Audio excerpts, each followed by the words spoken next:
Okay, ito po ang pinaka sa akin na delikadong sign to, early sign. Pag ilang oras na kayo hindi umiihi, 4 hours na hindi umiihi, medyo kabado na nga ako pag 4 hours. Ito po, oh, pag 8 hours na kayo hindi umiihi, medyo delikado na po yan. Dapat talaga isipin natin bakit oliguria na tawag dyan. Kasi sa isang araw, dapat ang dami ng ihi natin, mga 4 hanggang 6 na baso na ihi ang lumalabas. So, pag within 24 hours, kung ang ihi mo ay 1 baso o 2 baso lang, tawag namin dyan medically, oliguria. Kulang ka na sa ihi. Lalo na pag 8 hours hindi umiihi, mainit ang panahon. Pag ako, i-check na agad, inuman na ng tubig kasi pwedeng kidney failure na yan. Pag kidney failure, diretso na po sa dialysis yan. Tawag dito, acute kidney failure. Sira agad ang kidneys. Dati, ang tinuturo ko sa inyo, chronic kidney failure, yung dahan-dahan tataas ang creatinine, kumain ng mga chichirya, maaalat, high blood, ilang taon, bago magdadialysis. Ito, iba. Hindi lang uminom ng tubig, 24 hours lang na dehydrate, shutdown agad ang kidneys. Kidney failure agad. Kaya, pag matagal na hindi umiihi, si tatay, si nanay, yung anak natin, yung mga bata, lalo na mga senior, delikado. Okay? Ang normal range ng ihi natin, ito po, 800 ml to 2 liters in a day. So, mga 4 na baso hanggang 6 na basong ihi dapat. So, para makuha natin yung 4 na baso at 6 na basong ihi, kailangan ng iinumin mo, mas marami pa. Kung gusto mo 6 glasses ng ihi, ang inom mo minimum 8 glasses o 10 glasses of water. Kasi nga, hindi naman lahat ng iniinom mo lalabas sa ihi. Yung iniinom natin, lumalabas sa pawis, lumalabas sa dumi, diba? So, nagagamit ng katawan. So, konti lang ang lumalabas. Sasabihin mo, ay, ba't kailangan ako minom ng maraming tubig? Ba't kailangan ko habulin itong 6 na basong tubig, 6 na basong ihi? Hindi nga pwede nga 1 o 2 baso lang. Masisira po kidneys. Ba't kailangan maraming ihi, 6 na baso? Unang-una, para hindi ka mag-kidney failure. Para hindi tumaas yung creatinine natin, kailangan lumalabas yung dumi sa katawan. Parang kubeta, kailangan nagpa-flush yun. Ba't kailangan 6 na baso? Para hindi magbubuo ang kidney stone. Yung mga kinain mong asin, patis, toyo, di ba? Kundi, puro ka na kidney stone. Bakit kailangan 6 na baso lumalabas na ihi? Para hindi ka magka-UTI. Kundi mag-iipon ng bato, mag-iipon ng bakterya. Yun nga pang flush Ang trabaho ng kidneys lang, gumawa ng ihi. Kaya trabaho natin, uminom ng maraming tubig. Yun lang po ang kailangan. Lalo na pag mainit ang panahon. Kaya nga recommended 8 to 10 glasses pag hindi mainit. Pero ngayon, kung mainit, mas marami pa ang kailangan. Oliguria yung kulang sa ihi. Anuria, hindi na umiihi. Anuria, 50 ml na lang ang ihi in 24 hours. Ito po, kidney failure na to. Maraming cause bakit hindi na umiihi. Isang cause dito, isa lang dito, yung dehydration. Kulang sa pag-inom ng tubig. Pero meron pang ibang dahilan. Pwedeng may pagdurugo, okay, pero obvious naman dapat kung may bleeding ka. Pwedeng may heart failure, humina ang puso, na heart attack. Pwedeng may sira sa kidneys mismo. May sira yung kidneys na kidney failure, baka nasobrahan ka ng mga pain relievers. Pwedeng may diabetes, may high blood na sira, pero matagal pa dapat to. Pwedeng may fever, may lagnat, na dehydrate. Or pwede rin naman di umiihi, barado. Baka may kidney stones, baka malaki yung prostate, barado. Baka may bukol, nakabara, o baka may infection, possible din yon. Pero kung ano man ang cause dito, usually, pag hindi umiihi na matagal, pupunta kayo sa emergency room. Walang choice 8 hours, 12 hours, punta agad sa emergency room. So pagpunta sa emergency room, ano gagawin ng doktor? Usually, bibigyan kayo ng swero. Lalagyan kayo siguro ng 3 baso o almost 1 liter, 4 na basong tubig, ilo-load ka, baka ganun karami. So, tubig din bibigay sa'yo. titignan kung iihi ka. Kasi pag umihi ka, baka dehydrated lang. Okay? Pag hindi umihi, iisip tayo na ibang cause. Or pag hindi umihi, dehydrated ka, nasira na yung kidneys. Kasi nga na-dehydrated, tinuyo mo yung kidneys natuyuan siya eh. Yan o, pre-renal kumulubot siya natuyo eh. Gaano karaming tubig for first aid? Ito. Pag okay ang kulay ng ihi mo, very light, light yellow, well hydrated ka. Pag medyo yellow na, o medyo a little dark yellow na, drink 1 glass of water agad. Agad-agad sa basong tubig. Pag kulay orange na, parang amber, orange na matingkad, 2 baso agad iinumin mo. Ayan 2 glasses, asap. Pag kulay brown na yung ihi mo, 8 hours, 12 hours, ito nga, 3 baso na agad eh. Okay? So, pero ito, pinakamaganda pa check pa rin syempre sa doktor. Pero ang point is, hinahabol natin, lalo na kung construction worker, exposed ka sa init. Iba na kasi yung water requirement pag mainit ang panahon. Marami na namamatay sa heat stroke. Hindi lang nababalita, isang araw may 6 daw. Pero sa compute ko dati, sa nakikita ko, aabot ng hundreds daan-daan ang namamatay na kababayan natin sa init, sa dehydration, lalo na mga senior, pag mainit ang panahon. Hindi lang nababalita yon. Kasi sa init, lalabas na yung mga sakit. Ano signs na dehydrated na kayo?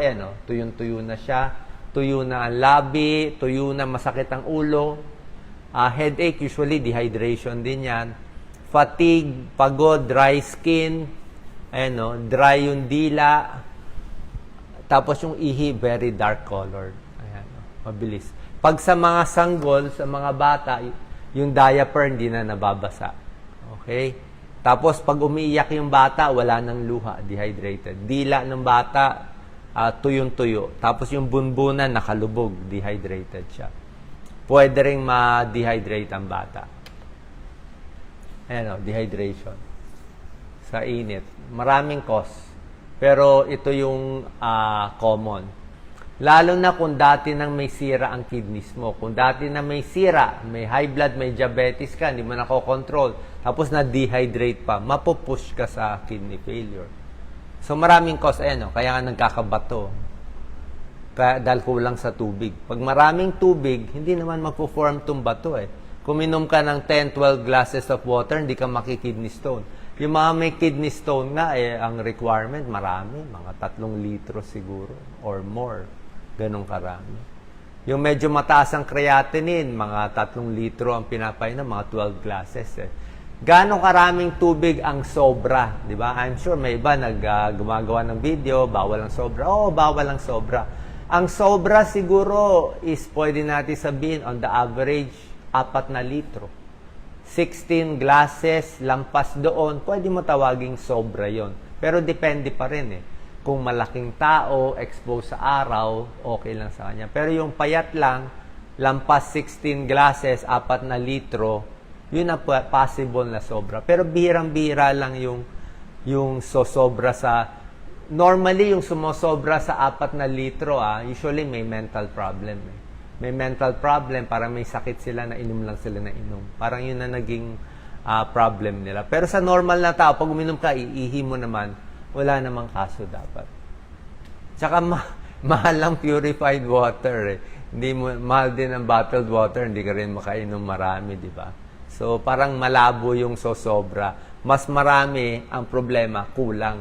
Lalo na matatanda kasi hindi na nakakaramdam ng uhaw. Kaya nga, pag biglang nagkulang sa tubig, pre-renal, kidney failure, dialysis ang punta doon. Kaya ito po yung bigla ang masisira ang kidneys. Kaya ayaw natin.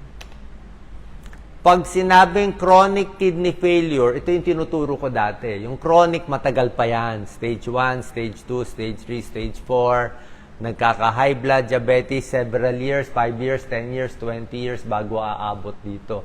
Pero yung tinuturo kong hindi umihi, biglaan, nainita, na-dehydrate, mabilis po yun. 1 day, 2 days lang yun. Yun ang iniingatan natin. General rule, 8 to 12 glasses. Ayan. Gaano karami inumin pag summer? Dati nga, 7 to 8 to. Ayan, pag pinapawisan, 10 glasses. Tubig. Pwedeng tubig, pero pag mainit kasi pinapawisan, pwede mo lagyan ng, kung nagtitipid tayo, tubig, tsaka saging para may electrolytes, may potassium. Kung may buko, pwede ang buko. Pero hindi 10 basong buko. Siguro, baka 7 baso ito, 3 baso yung buko. Para meron ka lang konting electrolytes. Or yung may pera, pwede sports drink, parang mga Gatorade, yung mga sports drink. Pwede rin, siguro, baka 2 sports drink. Iba, puro tubig na lahat. Pwede rin. O meron din yung iba, Pocari. Pocari kasi gusto ng mga nephrologists, maganda daw. Hindi po natin na-advertise, mga mahal ito Kaya sabi ko pa, nagtitipid, buko na lang, okay din. Pero yung may pera, usually yun ang mga marami pang electrolytes na pang exercise talaga yon. Okay? Tayo, tubig, saging, pwede na sa atin. Maraming benefits ang tubig. Maganda sa kidneys, para hindi masira kidneys, magkakaroon ng energy, hindi sasakit ang ulo, for headache, para hindi ka rin ma-constipate, kailangan mo rin yung tubig, marami, para may problema sa tiyan, tulad ko, heartburn, hyperacidity, ulcer, gastritis, tubig pa rin yan. Para mahugasan yung acid, para hindi masira yung boses natin pag umakyat yung acid, di ba? Pag ako kasi may GERD ako, may acid, tubig ako ng tubig. Kahit madaling araw, inom rin ako ng tubig. Sa mga 12 glasses ako ngayon. Ayan tignan nyo. Pag mainit ang panahon, tingnan mo requirement niya. Every 20 minutes, 1 glass of water. Working out in the heat mga construction worker gano'n. Sa isang oras sa init, nag-jogging ka sa init, 3 baso nga ang requirement 2-3 baso, ganun karami. Para lang mapalitan mo yung pawis. Kasi ngayon, mapapansin mo nga, kahit kayo po, mag-comment kayo, ilang oras kayo hindi umiihi Bakit? Uminom naman kayo ng tubig, hindi kayo umiihi. Bakit? Kasi nga, pawis ng pawis So, kulang pa rin yung ihi natin. So, pag kulang ang ihi natin, hirap yung kidneys. Pwede mag-kidney stone, pwede mag-UTI. Diba? Pwede siyang masira. Habang mainit, drink water pa rin. Tulungan yung mga may sakit. Kotse, ang init din sa kotse. Merong namamatay sa kotse, sa init. Maghanap sa loob ng building, sa ilalim ng puno. Pwedeng mga ice. Kung anong ice ang pwede nyo kainin, pwede na malamig ngayon. Diba? Kailangan malamig na tubig.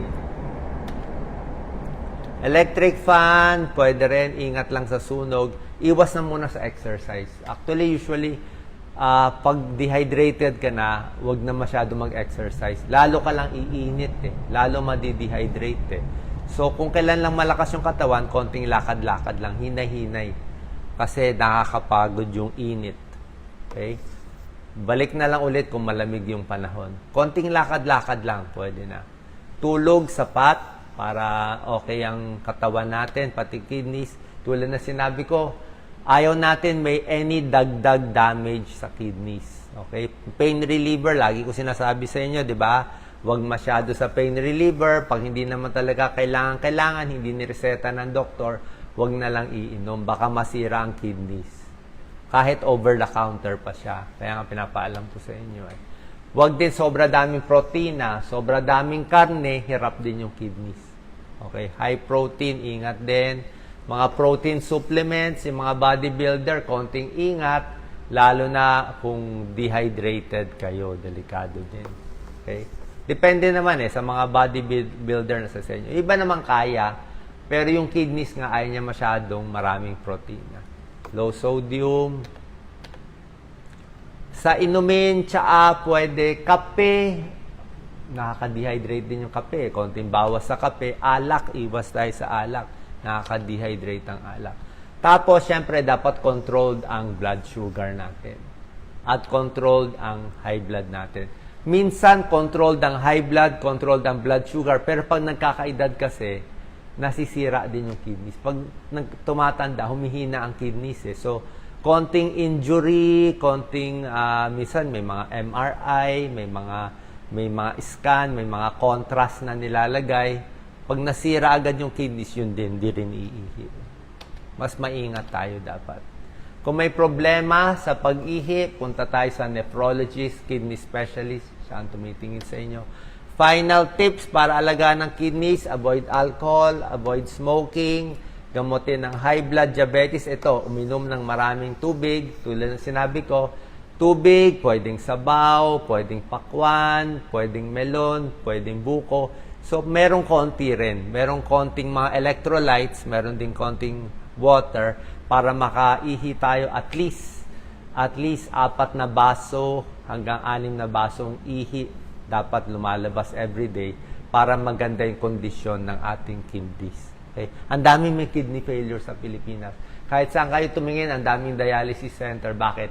Mainit ang panahon, maalat tayo kumain, marami pa sa atin hindi umiinom ng tubig kasi hindi nila alam na yung tubig ay malaking tulong sa ating kidneys at sa ating katawan. Ingat po palagi. Salamat po.